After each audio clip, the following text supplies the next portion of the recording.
Welcome back. This evening, we are being joined by CEO Dr. Osmond Martinez from the Ministry of Economic Development. Thanks again for being here with us, Dr. Martinez. So recently we had Dr. Philip Castillo to give his perspectives on the sugar shortage issue. And one of his recommendations was that there is a price control, especially given the high price of sugar outside of Belize. What is the government doing, or is there any plans for the government to revisit the price of sugar in this case? Sugar is a sensitive topic because it's one that we use on our daily consumption. Mm-hmm. And last year, one of the issues that we had is with productivity. So when you look at the production of sugar, it had a decline of almost 21%.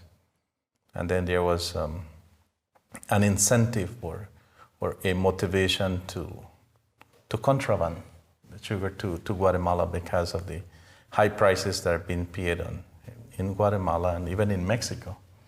And one of the objectives of the government is to keep the cost of sugar as low as possible. So some sugar had to be imported to alleviate or to mitigate the shortage impact that we have in Belize, and the government actually subsidized because it was more expensive. So there was a subsidy program whereby the cost of that came out from the government to not to impact the consumers. And the government's objective is to keep the cost of sugar as low as possible. No? And I don't think that the government is thinking about increasing the cost of sugar at this moment.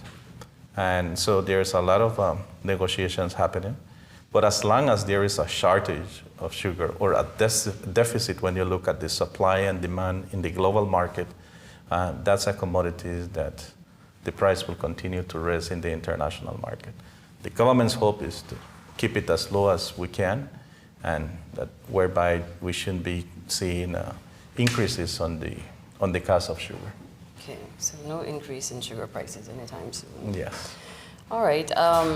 So there has also been a noticeable increase in, this is another topic here, but there has been an increase in Chinese merchandise, and it seems rather disproportionate to our local businesses. Right. Is there anything that the government is doing so that there can be an equal playing field for our local businesses?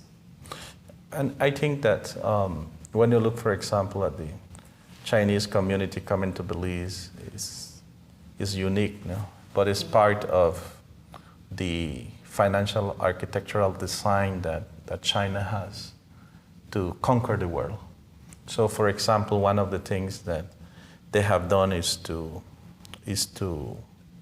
create packages that will help the Chinese people to come out from China and install little businesses all around the world. Belize is not the only place. Even in the Caribbean and Central America, we're seeing the participation of Chinese merchandise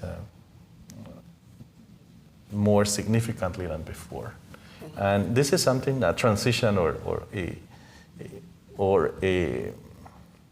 participation within our economies that we have been seeing for quite some time now. It's not a new economic model that we're seeing. Is just growing.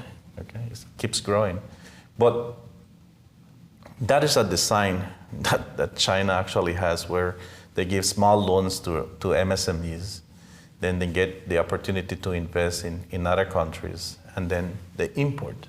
So when you think about Belize importing $300 million on a monthly basis of goods and commodities from around the world, and China knows that there is a market. I'm not saying that we're getting everything from China, because our biggest trading partner actually, or where we import the most from, is the United States. But China is a key player on it. We do import from China.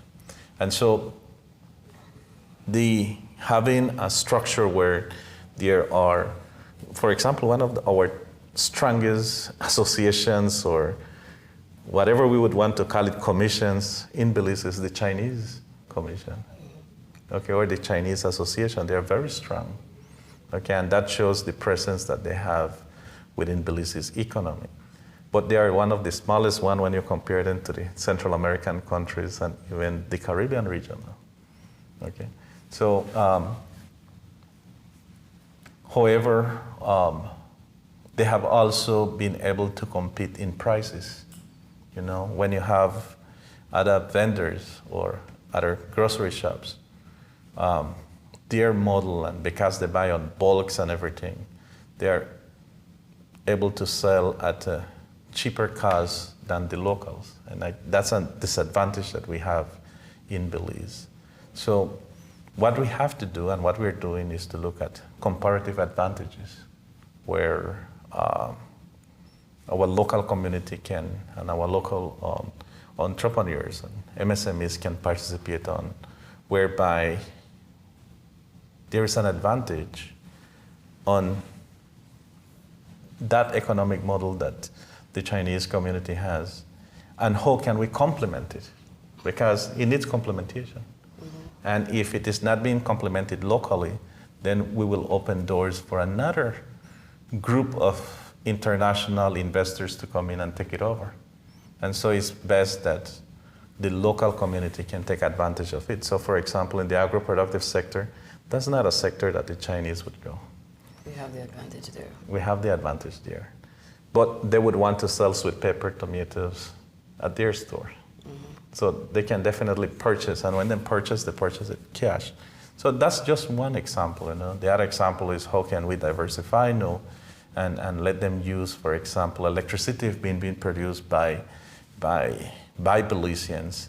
And one of the things, or one of the proposals within our legislation is to develop a proposal for prosumers, meaning that we will have a net metering billing in the future, and where Belizeans will be able to sell energy to the grid, but also consume. So it become a supply.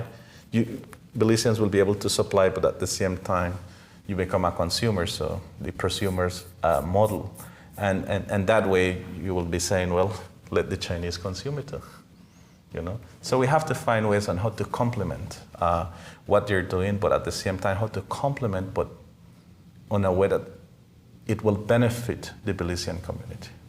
Okay, thank you so much for that. Well, we are out of time, but is there anything else that you would like to make mention of in our conversation today, before we wrap up? I just want to say thank you. I think there is a topic, a very sensitive topic that such as inflation, that the cost of living continues to be an issue, not only for Belize, but it's a global pandemic. And normally, you know, when there is a hurricane in a country, the first thing that we do is to try to stay safe. And then we start to find out the impact of the hurricane and the damages that it had created. So with COVID-19, our first step was to survive and to stay alive and to lose family members on the way and friends. But at the same time, we didn't know the impact that it will have. And now when you look at cost of inflation, for example, this is the impact that COVID have left. In addition to that, we have the invasion of Russia to Ukraine, which actually it was like when a rocket is going up to space. No? You have the boosters, you know, to push the rocket up, and the war the invasion of Russia to Ukraine actually was a booster, and then we didn't realize that there were two boosters on that rocket. The other one now is Gaza and Israel. You know, so unfortunately, for all economies in the world, and in this case for us in Belize, the difficulties of dealing with the pandemic Then we had the global disruption in the supply chain, which was the first one to trigger inflation. Then the war, then a second war, have actually affected our nation. But I'm starting to see that the curve in terms of inflation is starting to flatten, but there's still a lot of work to do in order to take it back at pre-pandemic levels. Okay. Thank you, Dr. Martinez.